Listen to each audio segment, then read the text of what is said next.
नमस्कार मंडळी, मी आरती स्वागत करते आहे तुमचं माझ्या चॅनल मध्ये, ज्याचं नाव आहे आरविश आणि मम्मा.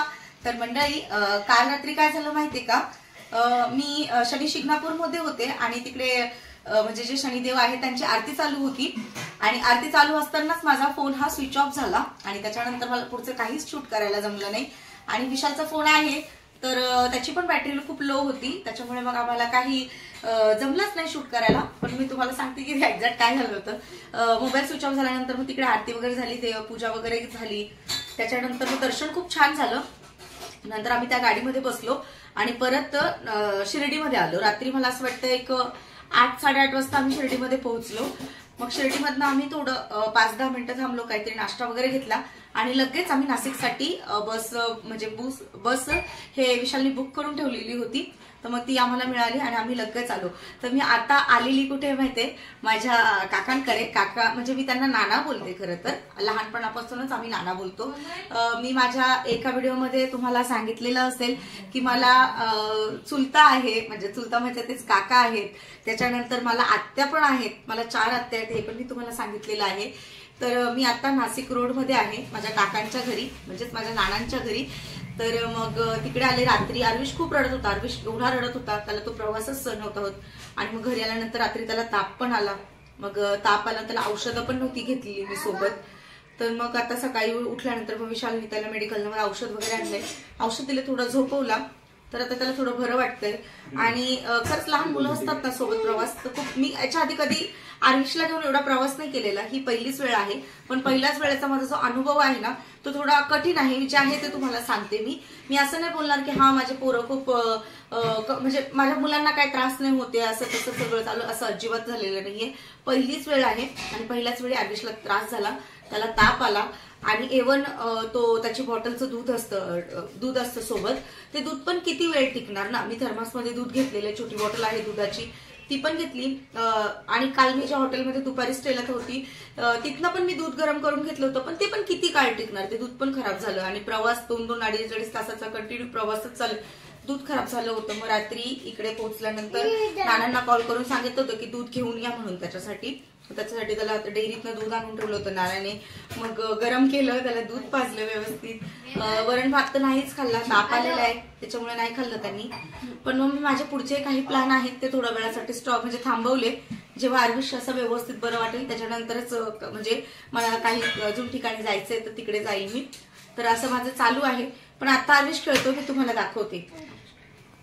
आरू, हाय कर बाबू सर्वांना, इकडे बघून हाय करा. आणि ताप कुणाला आला?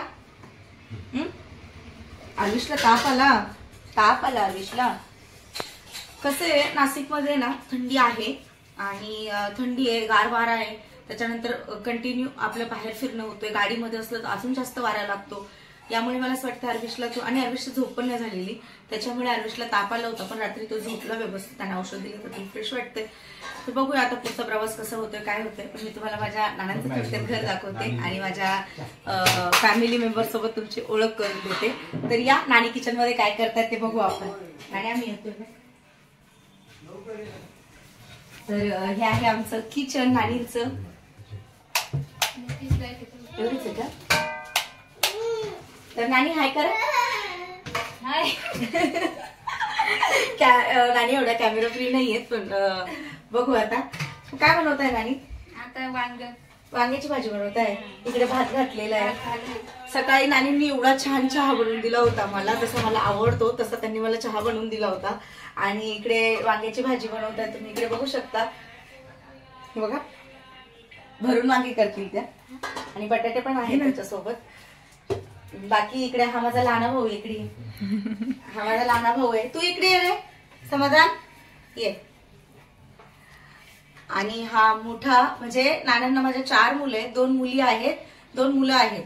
तर त्याच्यामध्ये एक म्हणजे मोठी मुलगी कोमल आहे, तिची मी नंतर ओळख करून देते तुम्हाला, कारण ती आता शूट करते त्याच्यामुळे. आणि अजून एक कॉलेजला गेलेली आहे, ती आल्यानंतर मग तुमच्या दोघी बहिणींची तुम्हाला एकत्र ओळख करून देईल. आणि हे 2 लहान भाऊ आहेत माझे. काय रे, आरविशचे मामा. आणि खूप लहान होते हे, माझ्या भाऊच्या लग्नात तर खूपच लहान होते, तर खूप घाबरायचा हा. गुडी ताई म्हटलं का पळालाच ना. बोल, काय बोलतो. जातात ते, त्यांच्या शाळेचा टाइम झालेला आहे. पण आता मी आलेले आर्विश आहे, तर आजचं काय करतात ते मला माहिती नाही. आज जातील की नाही सांगता येत नाही, पण रोज ते दुपारची शाळा असते त्यांची, 11-12 वाजता शाळा असते ना. अच्छा, तर मग आणि दुसरी आहे ती कॉलेजला गेलेली आहे. ती आल्यानंतर त्या दोघींसोबत पण तुम्हाला ओळख करून देते. आणि नाना थोडे बाहेर गेलेत कामासाठी.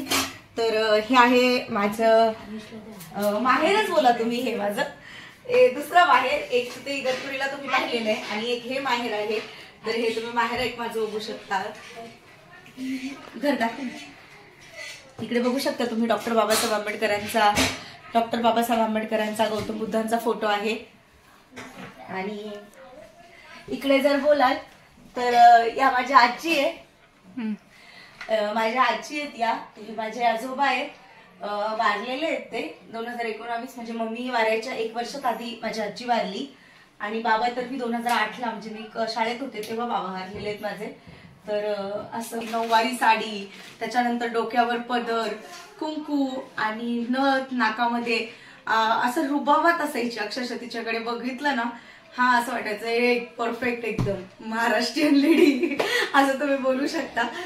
खूप छान दिसायची. तिचं ते म्हणजे तिचा जो शृंगार होता ना, तो तसा अट्रॅक्टिव्ह होता एकदम. नथ आणि कुंकू वगैरे, लाल भडक कुंकू, नथ घातलेली आणि बांगड्या वगैरे भरलेल्या असायच्या. जसे म्हणजे असतात बघा, आता आपल्या घरामध्ये आजी कशी असते त्या प्रकारे आजी जशी असते तसं पण असं प्रॉपर लुक असायचा आजीचा माझ्या, मला आठवतं. आणि खूप स्ट्रिक्ट होती, खूप कठीण होती आजी आमची, खूप स्ट्रिक्ट. म्हणजे जे बोलली ती बोलली. आणि हे घर सगळं एकत्र बांधून आजीनीच ठेवलेलं होतं. त्याच्यानंतर मम्मी, आणि मम्मी नंतर आता बाई आहे, त्याच्यानंतर नानी आहेत, आणि आता वहिनी आमची पुढची पिढी. तरी असं चालू असेल. ठीक आहे, चला मग थोड्या वेळात भेटते तुम्हाला. नानी इकडे चपात्या करतायत. काय बोलाल नानी, मग कसं वाटतंय तुम्हाला? छान वाटतंय. खूप छान वाटतंय. स्वयंपाक झालाय, जेवण करून घ्या. स्वयंपाक झालेला आहे, नानींनी मस्त स्वयंपाक केलाय. पण आता काय, मला जायचं. इकडे बघू शकता तुम्ही, नानींनी किती छान भाजी केली आहे. मस्त नानी, भाजी बघूनच छान वाटतंय. आणि चपात्या करतायत त्या.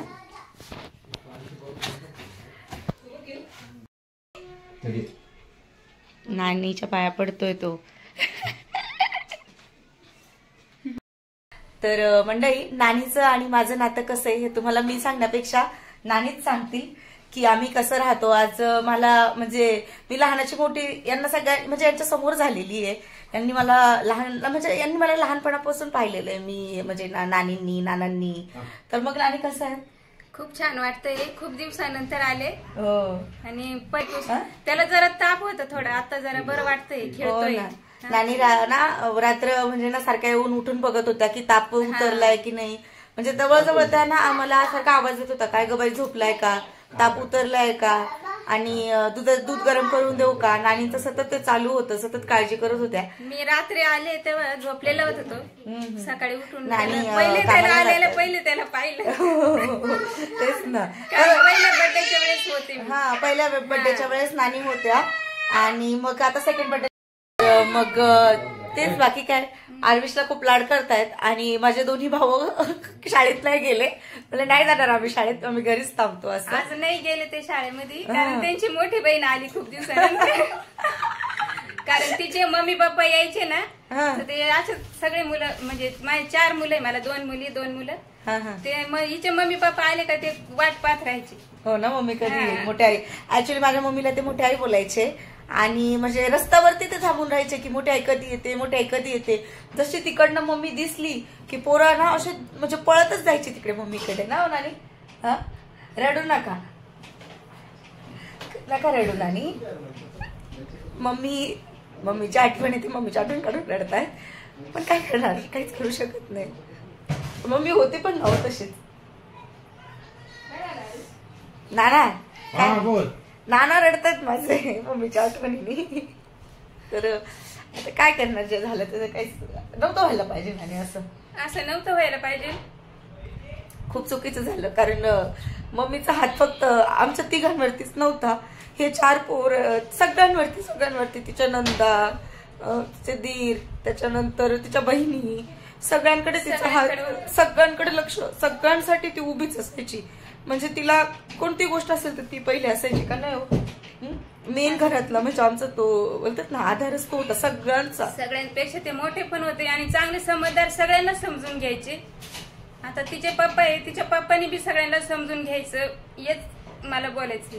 नाही तेच ना, बाकी काय. आता पप्पा आहेत मोठे आणि एवढे म्हणजे घरात छोटे छोटे कोणतेही निर्णय असेल ना तर सगळेजण मिळून घेतात आणि त्याच्यामध्ये सगळ्यात जो मेन हे सपोर्ट होता ती मम्मी होती. पण ठीक आहे, आता ती नाही आपल्यासोबत, आता आपल्या जबाबदारी टाकून दिली तर आपल्याला करणंच आहे. खूप समजदार आणि समजूतपणाने घ्यायची सगळं. आम्ही जेव्हा आलो ना तेव्हा रात्रभर बोलत बसायचं, रात्रीचे 2-2:30 वाजे तरी बोलत बसायचं आम्ही. सगळं सुख दुःखाचं इकडचं तिकडच बोलायचं. नाही येतं पोरकं वाटतं, पण आता काय जबाबदारी टाकून दिली तर घ्यायची जबाबदारी. मग मम्मी गेल्यानंतर भाऊचं लग्न होतं, आपणच होतो ना, भाऊचं लग्न पार पाडलं सगळं, काजलची बाळात पण होतं ते केलंय आपण सगळं. ती गेल्यानंतर जबाबदाऱ्या पडल्या सगळ्या. काय होणार, तू आली ना मला तेच वाटतंय का ते तुझ्या मम्मीच्या रूपात तूच आली असं. काय बोलायचं सांग.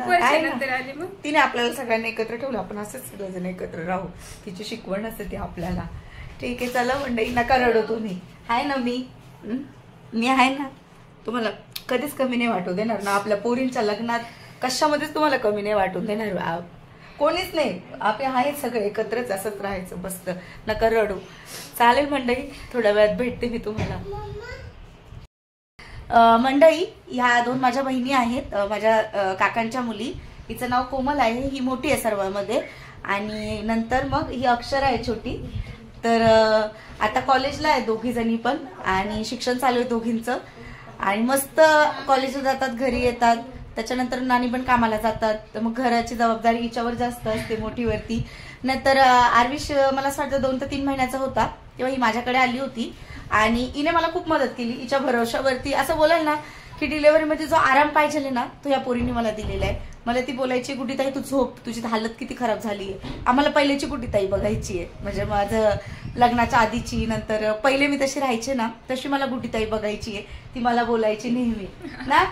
आणि वरची गुड्डीताई तू आराम कर, स्वतःची हालत बघ कशी झाली आहे, किती कशी बारीक झाली, तू कशी दिसते, पहिले कशी छान दिसायची, तू आता स्वतःची काळजी घेत जा, असं ती बोलायची. मला झोपायला लावायची आणि आरविशला ती घेऊन बसायची, बोलायची 2 तास तरी झोप काढ, तुला बरं वाटेल, अशी मला एवढं सांभाळायची. म्हणजे बघा, कोणी नसेल ना तर या बहिणी कामे असतात, बहिणी सतत मागे उभ्या राहतात. म्हणून ना परमेश्वर आहे ना सगळ्या गोष्टी व्यवस्थित जोडून ठेवत असतो, काय नाही ग? बरोबर. काय बोलायचं तुला? ब्लॉग बघते का तू? हो मग. अच्छा, मी फक्त एवढे बोलेन की तिला सपोर्ट करत जा, तिला साथ देत जा, आणि अजून जेवढं जमेल तेवढं तिचे फॉलोअर्स वगैरे तिला वाढून देत जा, आणि असंच फॅमिली सारखं तिच्या सोबत राहत जा बस. मंडळी, तुम्ही घरातून निघताना नानी खूप रडल्या, मम्मीची आठवण आली होती, त्यामुळे खूप इमोशनल झालो होतो मी. मग थोडं मी व्हिडिओ साईडला ठेवला आणि त्याच्यासोबत मग थोडा गप्पा मारल्या, त्यांचं मन थोडं हलकं झालं. मग मी आता निघाले आहे बाहेर आणि मी कुठे जाते थोड्या वेळात सांगते तुम्हाला. नाशिकमध्ये आमचे खूप सारे नातेवाईक आहेत, खूप जास्त नातेवाईक आहेत. माझ्या आत्या पण इकडेच राहतात, त्याच्यानंतर विशालच्या आत्या पण इकडेच राहतात. तर मी तेच आता त्या विशालच्या आत्यांकडेच चालले आहे. तर जर व्हिडिओची म्हणजे मी त्यांना विचारेल, तर व्हिडिओमध्ये आलात तर ठीक आहे, नाही आलात तरी पण काय हरकत नाही, कारण काही गोष्टी तुम्हाला माहितीच आहे, जेणेकरून त्याच्यातून काही गैरसमजून नाही व्हायला पाहिजे. यामुळे मग जर व्हिडिओमध्ये आले तर ठीक आहे, नाही आले तर काही हरकत नाही. पण मग तसं मी तुम्हाला आता क्लिअर करते की मी तिकडे चालले. मी आहे, विशाल आहे, आरविश पण आहे, आणि आरविशचं थोडं ताप कमी झालं, औषध दिलेलं आहे आणि त्याने खाल्लं पण. आता थोडंसं मॅगी बनवली होती माझ्या लहान भावाने, तर त्याला थोडीफार भरवली, म्हणजे त्याच्या मामाने त्याला थोडीफार मॅगी भरवली. ती मॅगी